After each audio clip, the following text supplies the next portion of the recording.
So let me get this clear right out of the gate. I stupidly went into the back rooms without ever watching any of the background on it. Honestly, I didn't know anything about it until after I watched the film the first time. But I went into it not knowing anything, thinking this was going to be just some general horror movie made by a YouTuber. And, at first watch, I didn't really like it. And I didn't really think it was that great of a horror movie. I was really kind of down on it.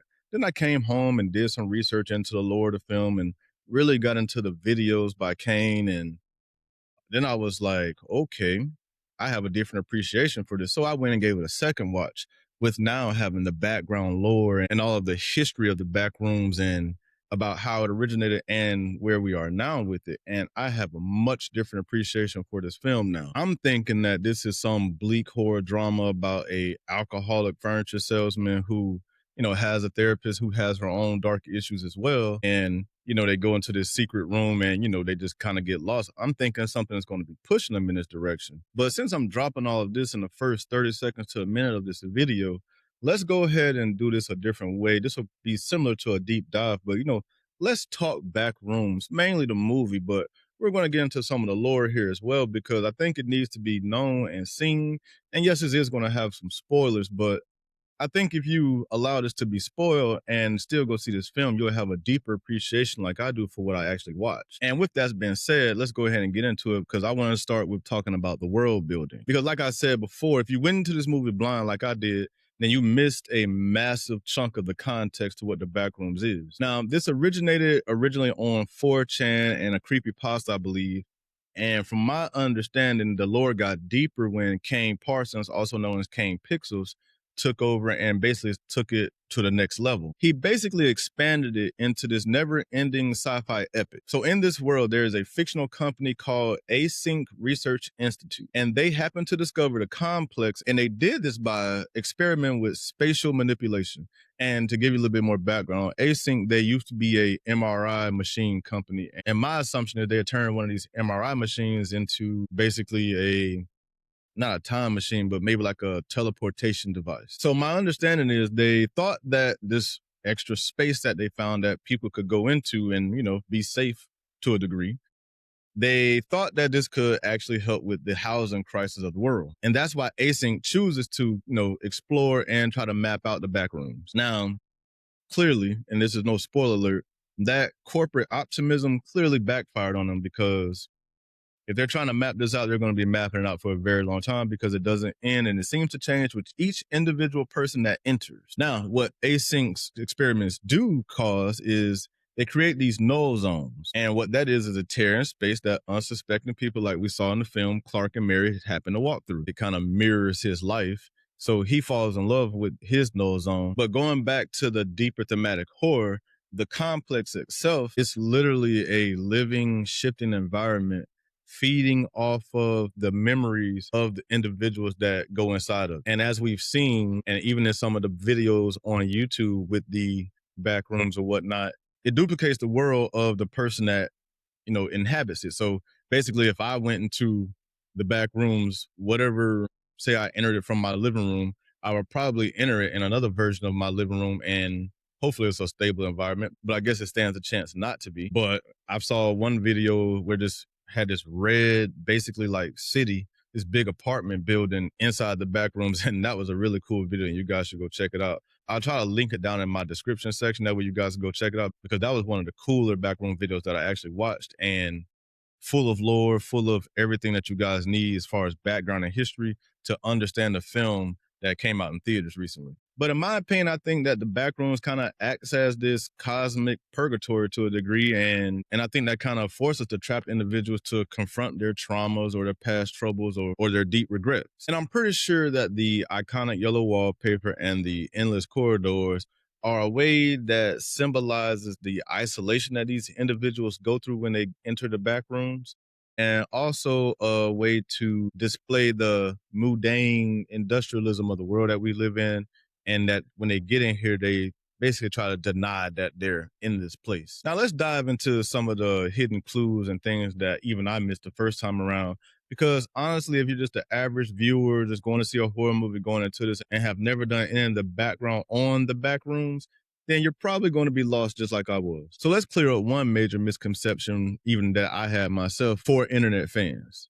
And from what I've seen since then, Kane's lore seems to establish that there are no levels. And since we don't have levels to the back rooms, even though we saw that one elevator scene where it seemed like we were seeing different floors, since there are no levels, the different looking areas that we see in the film actually have more of a specific reason for looking the way that they do. And the timeline is also one big major clue to this because it takes place in 1990, which is about a year after Async in 1989 opened up the first portal. Because as we see kind of play out, Async is also busy trying to do a massive cover up of one of their employees named Peter Trench, who went inside the back rooms, and we saw his video footage at the very beginning of the film.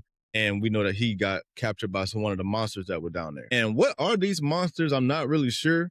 From watching Clark and how his situation played out, it seems like the monsters are some version of yourself. We saw the other version of Mary when, in the end, she got away, at least somewhere. But then we saw her remnants kind of left over with, her sitting in a chair with multiple eyeballs on a distorted face. So these monsters, or if they're even monsters, they're probably just different versions of you or us. Now, I know in the common lore that the monster or whatever is referred to as, I think, just a bacteria. And it's an entity and it's hostile and intelligent and it has predatory behavior. And some of the theories that I've kind of seen online kind of back up what I was kind of thinking, that these aren't aliens or anything like that. They're just mutated remnants of, say, us or the people that enter the back rooms. And they obviously get trapped and morphed eventually into this unnatural things that we see. And this is actually backed up by the Async autopsy report from February 1990, I believe. And I believe this is where they found the corpse that was completely overrun with the highly mutated strain of what I think they call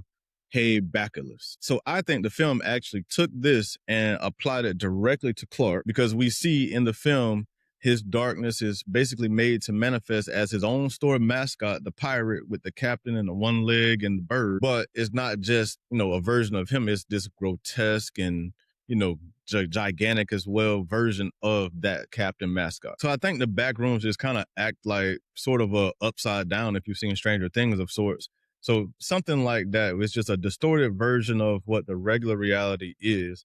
It just may be multiple versions because it seems like the backroom doors are opening everywhere from what they said. So almost anybody who is within reach of one of these doors can walk into it, and then it shapes to them. Now, one thing I will say, this would not be a liminal horror movie if there were not some plot holes left. And these aren't your regular plot holes, because these were deliberate mysteries perfectly left out there for us to discover. Now, let's address the biggest loophole in the movie, and that is Clark's motivation. Because if you've seen the film, we all know that Clark goes into the back rooms on his own accord. He's not forced to go there. Nobody told him to go there. He doesn't have a missing child or a wife or anything down there that he's trying to rediscover or get them out. He literally chooses on his own to just go explore. And, he starts mapping out his zone on his own and whatnot. And he even gets to the point where he just wants to keep exploring this further. And he drags two of his employees down there with him as well. And he eventually gets them killed, it seems. But to trick these kids into going down there under the premise of, we're just going on a research project, it just shows how the back rooms were kind of somewhat transforming his mental state, because he really thought that he could go into this special place where everything is different multiple times, that he's done this on his own with no consequences. And then that same plot hole, to a degree, kind of lends hand to the whole Async plot hole, because how are they really trying to map out a zone or anything in the back rooms that keeps growing and expanding on its own? You're never going to be able to completely map it out because it's constantly changing. And now, like they stated in the movie, there are doors opening up all around the world. So it's basically impossible for them to truly figure out where one portal opens and another one ends, if you can even find the end, if you could get back out. Maybe if you don't go too far from the entrance, you could probably find your way back in. But, nobody seemed to have gone deep in and found their way back out. So I ask you guys, would it have been virtually impossible to escape the back rooms? What the hell is Async doing in the first place? Still trying to map this area and this place out, now knowing that there are more doors opening and they're basically losing control. Is there going to be a situation where there's going to be another corporation that comes in and try to take over Async or try to map it out better or whatnot? I'm not sure if they're going to take the lore that far. I think keeping it isolated and claustrophobic like it is the best way to go. And just explore more of the back rooms. You don't need to do anything special. Just keep doing more of this. Maybe add more people, I guess, or connect the stories. Maybe something like that'll be nice. But I think just keep doing what you're doing, Kane, and you will be great. So now I'm going to throw this back at you guys. Like, what did you guys think about the Backrooms if you've seen it? If you saw it without knowing the background lore like I did initially, what did you guys think about it? Because I'm probably sure that you maybe thought that it was a boring movie or it didn't make sense to you, because even going into it blind and not knowing anything about it, I do think it is a pretty solid story and movie together. Yeah, it's not a lot of dialogue, but you don't really need it in a scenario. Some of the best footage, in my opinion, and some of the best parts of the actual film were the found footage that stays true to the YouTube style or whatnot. I think those were some of the best and most tense moments of the film. Like, if they did the entire movie like that, even going into it blind, I think it would have been much better. And I'm glad that they didn't, because maybe it wouldn't have pushed me to do research into what the Backrooms is, especially since it's more than likely going to get a sequel. So I'm glad that it happened and it chose and it forced me to go do research on it, because this is really great all around. And I really do think you guys should go look at the YouTube videos on the Backrooms and just check out all the lore behind it, because I think it would give you a greater appreciation for what the movie is. But where do you guys think this goes in a Backrooms 2? Because we're undoubtedly going to get a Backrooms 2. Where do you think the story goes? Do you think it comes back to Mary? Do you think we explore other characters that could be around one of these multiple portals that are opening up around the world, which is the direction I think we will go, because now we can open up portals anywhere and everywhere. And I think that would be a good way to go. Maybe expand the world a little bit, bring in more people, since you'll have a little bit bigger budget. And it's really not about the budget, it's just about creating more organized chaos within the back rooms and just exploring this world more. I would love to see that Red City apartment building thing pop up in a live action movie. I think that would look great on a big screen. Like, I would love to see that on a big screen in the movie theater. So I do hope the red apartment building city or some version of it comes back in a future film. But let me know what you guys think about everything. Let me know what you think about this video. We're getting close to 1,000 subscribers, and thank you all for getting me to this mark. It is all because of you that I've gotten this far. So please, like I said, don't forget to like and subscribe on your way out. I really appreciate you for coming, and I will see you in the next video.